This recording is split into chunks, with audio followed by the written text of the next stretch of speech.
Food colour ছাড়া মাত্র 2টি আম এবং 2টি উপকরণ দিয়ে আজ আপনাদেরকে তৈরি করে দেখাবো কাঁচা আমের জ্যাম বা জেলি। এই জেলিটিকে কিন্তু আপনারা রুটি দিয়ে ব্রেকফাস্ট করতে পারেন প্রতিদিন সকালে। তো কথা না বাড়িয়ে আপনারা আমার পুরো ভিডিওটি দেখতে থাকুন। তো কথা না বাড়িয়ে শুরু করছি আজকে আমাদের এই ভিডিওটি। আসসালামু আলাইকুম, গরিবের রান্নাঘরে আপনাদের সবাইকে স্বাগতম। এখানে আমি নিয়েছি 2টি আম, আর আমরা এই 2টি আম দিয়েই কিন্তু আজকে এই জ্যাম বা জেলিটিকে তৈরি করব। জেলিটি তৈরি করার জন্য আমি কিন্তু এই 2টি আম এখন ভালোভাবে উপরের খোসাটাকে ছাড়িয়ে নিব। ছাড়িয়ে পরিষ্কার করে তারপরে কিন্তু আমরা এরকমভাবে পিস পিস করে কেটে নিব। এখন কিন্তু বর্তমানে আমগুলো পেকে পেকে যাচ্ছে, তাই আমরা কিন্তু খুব তাড়াতাড়ি এগুলো ট্রাই করতে পারেন, বাসায় বানিয়ে খেতে পারেন। তারপরে এখন আমি ওই আমের টুকরোটির ভিতর 1 গ্লাস পানি দিয়ে দিয়েছি। দিয়ে তারপরে এখন হাত দিয়ে ভালোভাবে ধুয়ে নিব। এটা আপনারা যত ভালো করে ধুবেন কিন্তু ততই ভালো, কারণ ভিতরের যত পরিমাণের কষ রয়েছে ওই কষগুলোও কিন্তু বের হয়ে যায়। আপনারা ধুতে ধুতে দেখবেন সাদা পানি বের হয়ে গিয়েছে, তখন আপনারা মনে করবেন যে আপনাদের আমটিকে কিন্তু ধোয়া হয়ে গিয়েছে। তারপরে এখন কিন্তু এখানে আমাদের আমগুলোকে ধোয়া শেষ হয়ে গিয়েছে। এখন তারপরে আমাদেরকে করতে হবে এই আমগুলোর পানিগুলো ফেলে তারপরে এরকমভাবে আমরা পানি ছেঁকে নিয়ে নিব। নিয়ে তারপরে এখন আমাদের পরবর্তী কাজটি করতে হবে। আমাদের কিন্তু প্রায় অর্ধেকের মতো এখানেই কাজটা শেষ হয়ে গিয়েছে। তারপরে আমি শিরা তৈরি করার জন্য চুলার ভিতর একটি হাঁড়ি বসিয়ে দিয়েছি। তারপরে এই আমগুলোকে দিয়ে দিব।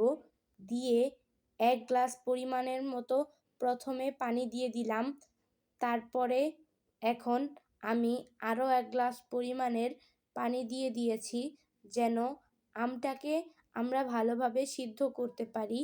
তাই তারপরে এখন 2টি আমের সাথে 2 গ্লাস পানি কিন্তু হবে।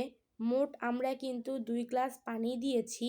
তারপরে এখন আমগুলোকে কিন্তু আমরা ভালোভাবে সিদ্ধ করে নিব। আপনারা কিন্তু পানিটা চাইলে আরও বেশি দিতে পারেন। আমের ততটুক দেওয়া লাগবে এটা কোনো কথা না, কারণ আপনি যতটুক বানাতে চান আসলে ততটুকুই তৈরি করতে পারেন। শুধুমাত্র আমের এই পানিগুলো দিয়েই কিন্তু আজকের আমাদের এই জেলিটিকে তৈরি করব। এখানে কিন্তু আমাদের এই আমগুলোও লাগবে না। তাই তারপর এখন এখানে কিন্তু আমাদের আমটাকে সিদ্ধ করতে দেওয়া হয়েছে, তারপর সিদ্ধ হয়ে গিয়েছে। এখন আমার পরবর্তী কাজটি করতে হবে। তার জন্য একটি গ্লাস নিয়ে নিয়েছি। এই গ্লাসটার ভিতর তারপরে একটি ছাঁকনি দিয়ে দিয়েছি। ছাঁকনিটি দিয়ে তারপরে এখন আমি ওই আমগুলো ওই ছাঁকনির ভিতর ছেঁকে যেই রসগুলো রয়েছে আমের, ওই রসগুলোকে কিন্তু শুধু আমের ওই পানিগুলোই কিন্তু আমরা নিয়ে নিব। নিয়ে তারপরে এতটুক পরিমাণের পানি হয়েছে আমাদের রসালোগুলো, আর এগুলোই হলো আমাদের মেন আসল উপকরণগুলো। তারপরে এখন আমাদের কিন্তু এই উপরের আমগুলোকে কিন্তু উঠিয়ে নিব। আর এতটুক দিয়েই আমরা তৈরি করব আজকে। আপনারা চাইলে আরও বেশিও তৈরি করে নিতে পারেন।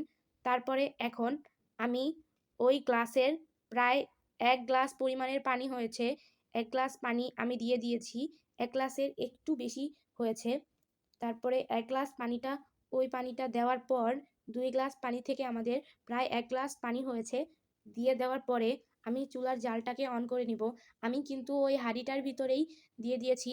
দিয়ে তারপরে ওই পানিগুলোকে যখন এরকমভাবে বলক চলে আসবে তখন কিন্তু আপনাদেরকে বুঝতে হবে যে আমাদের এটাকে কিন্তু হয়ে যাওয়ার সম্ভাবনা চলছে। তারপরে বলক আস্তে আস্তে যখন একেবারে এই যে এরকম টাইপের হয়ে যাবে, তখন এখানে কিন্তু আমি প্রথমে 1 গ্লাস পরিমাণ পানি দিয়ে দিয়েছি। দিয়ে তারপরে আমি ভালোভাবে লাড়াচাড়া করে নিব। লাড়াচাড়া করে মিক্স করে একটি সুন্দরভাবে করে নিব, করে একটি শিরা তৈরি করে নিব। শিরাটা তৈরি করতে করতে যখন এরকমভাবে ফেনাটা চলে আসবে, তখন কিন্তু আপনারা ভাববেন যে আপনাদের জ্যাম বা জেলিটি কিন্তু তৈরি হয়ে গিয়েছে। দেখুন কতটা সুন্দর হয়েছে, কতটা আঠালো আঠালো হয়েছে, দেখতে কিন্তু খুবই সুন্দর হয়েছে। কিন্তু আমরা কিন্তু কোনো প্রকারের ফুড কালারও ব্যবহার করিনি। ফুড কালার কিন্তু স্বাস্থ্যের পক্ষে খুবই ক্ষতিকর, তাই আমরা দিইনি ফুড কালারটা। আর ফুড কালার ছাড়াই সহজে খুব আপনাদের সাথে শেয়ার করলাম যে দেখুন খুব সহজে কিভাবে ফুড কালার ছাড়া তৈরি করা যায়।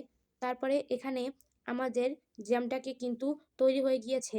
আপনারা যত ভালো করে কিন্তু এটাকে নাড়াচাড়া করে আপনারা করবেন, তো শিরাটা তৈরি করবেন।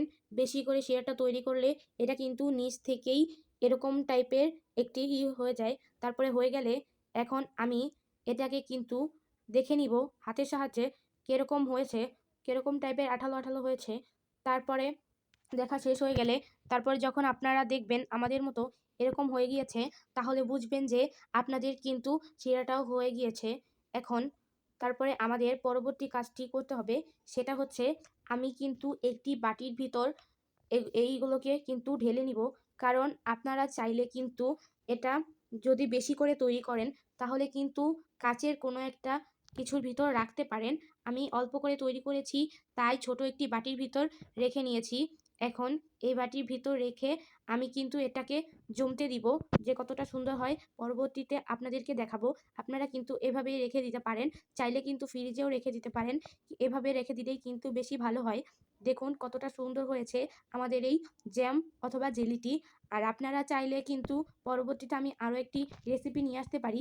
আর আমরা যে আমটাকে রেখে দিয়েছিলাম, ওটা দিয়ে কিন্তু আমি একটি আমসত্ত্ব রেসিপি আমার চ্যানেলে দিয়ে দিয়েছি।